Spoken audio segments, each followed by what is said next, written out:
Welcome to today's Talk Business and Politics Daily. I'm Roby Brock. It's been a busy day in the news cycle. Let's hit the highlights.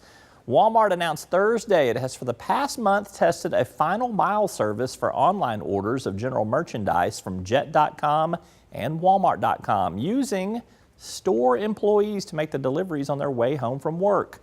One Walmart store in Northwest Arkansas and two in New Jersey were used to conduct the test for about 4 weeks. The news was announced in conjunction with the Walmart shareholders meeting in Northwest Arkansas this week. You can read more at talkbusiness.net. Paul Spencer, a history and government teacher at Catholic High, says he may challenge Republican Representative French Hill next year. Spencer, a Democrat, filed exploratory papers for the congressional run and made the announcement on Thursday. Spencer has been active in ethics and government reform initiatives in recent years. Other Democrats eyeing the race include attorney Bob Edwards and small business person Natasha Birch-Hulsey.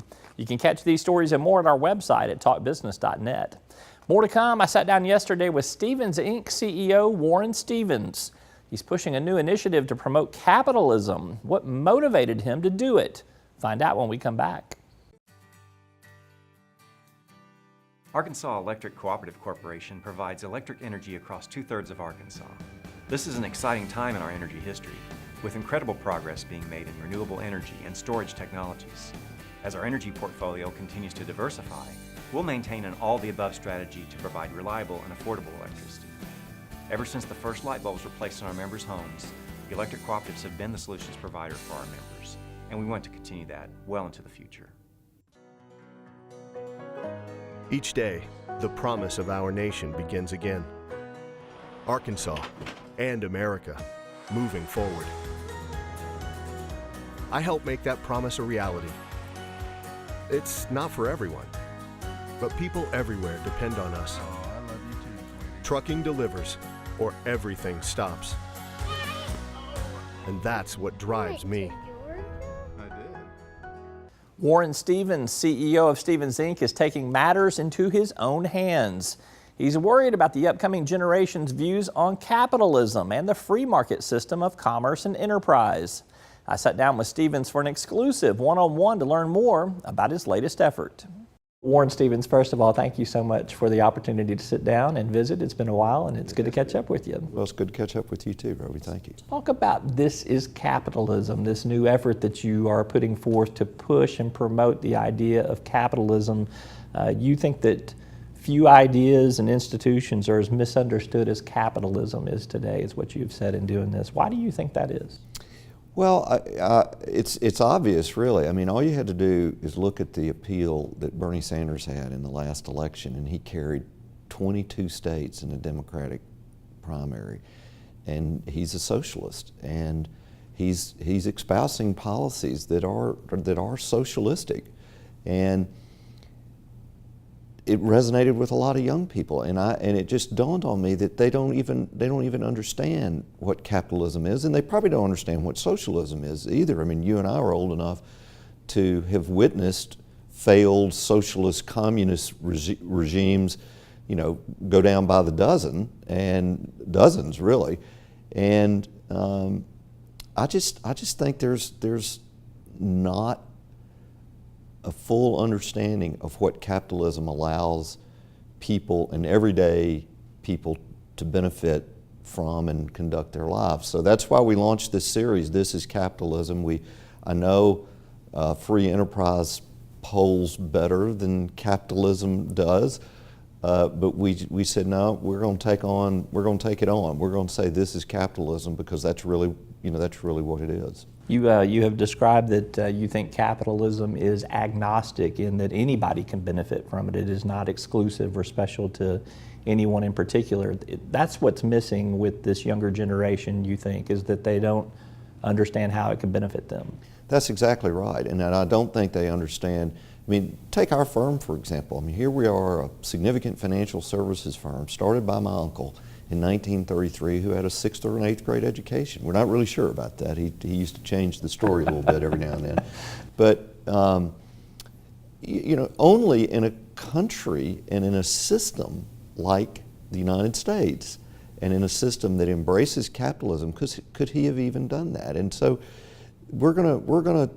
we've produced we've released 2 videos on the website. We have 4 more that are done, and we're going to continue to do these videos and tell the story of ordinary U.S. citizens who have not only bettered themselves, but they've bettered all the people that worked with them, their communities. You know, that's what people are missing in capitalism. Somehow capitalism is a greedy, you know, zero-sum game that people who have an in can do well and people who don't cannot.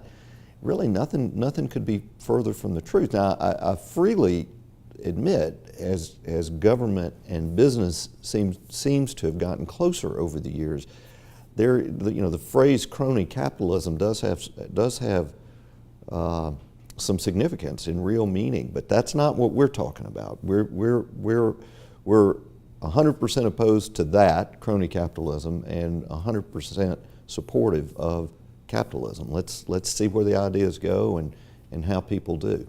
And I think another thing that's probably driving that wedge, particularly with millennials and a younger generation, is you see the statistics about how the top 1% or 2% seem to accumulate more and more wealth. Yeah. Why do you think it hasn't trickled down or fallen down or been more widespread in terms of that consolidation of wealth?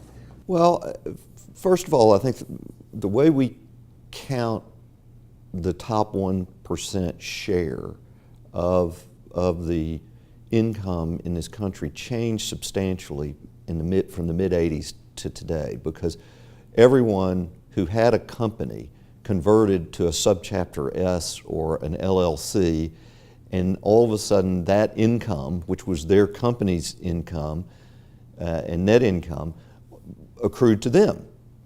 So we've changed the way we account for income, and it's a good thing. But I think when you look at all the quintiles of income distribution in this country, everyone has risen over a significant period of time. I know we've had incomes flatten out here lately for people in the middle class, and that's a problem.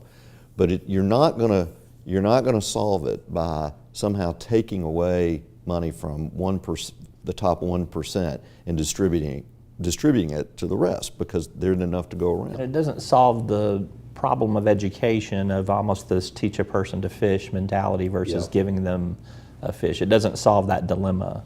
Yeah, I mean, a lot goes into it, of course, and our education system is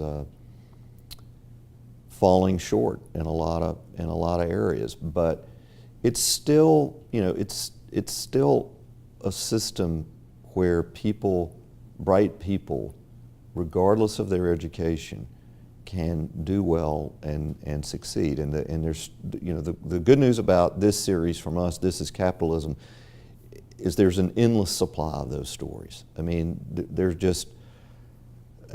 everywhere, and I don't think a lot of people realize it. Of course, Bill Gates never finished college. Mark Zuckerberg never finished college. They've done pretty well, So the education system isn't the end all to this.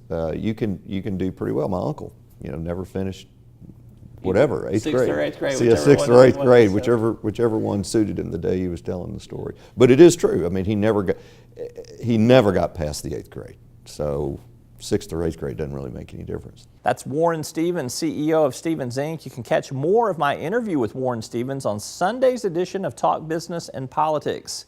Stevens and I discuss politics, policy, regulation, and the current business environment. Catch his take on current events and much, much more. That's all for today's program. Thanks for tuning in. I'm Roby Brock. We'll see you next time.